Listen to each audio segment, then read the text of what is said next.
আমি নমস্কার। নমস্কার প্রিয়া চলে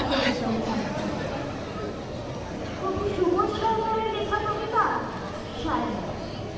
বিয়েতে একা কিছু শাড়ি পেয়েছিল মেয়েটা। আর কথা এত শাড়ি একসঙ্গে সে জীবনে দেখেনি।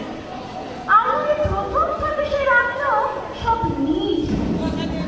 একটা নীলাটাকে জড়িয়ে ধরে বলল, তুই আমার আকাশ। দ্বিতীয় থেকে রাখল সব গোলাপি।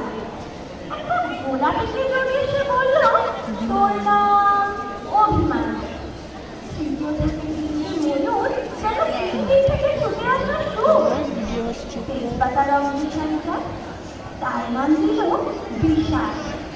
সারা বছর সে শুধু শাড়ি উপহার দিল।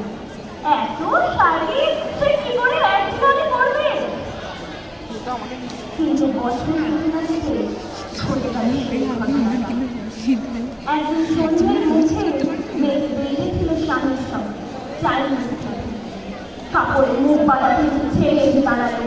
স্বামীর তল থেকে ঢুকে গেল পাড়া দিচ্ছি। ওপর থেকে নিচে নিচে নেমে ডান দিকে তাকে বলে খাবার তখনও ধোঁয়া এর নাম রাজনীতি বলেছিল পাড়ার লোকেরা। বিয়েতে ৫১টা শাড়ি পেয়েছিল মেয়েটা। অষ্টমঙ্গলায় ফিরে এসে আরো ৬টা।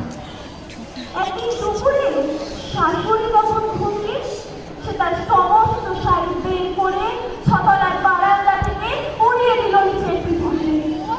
শাশুড়ি পরিয়ে দিয়েছেন তাকে সাদা থান।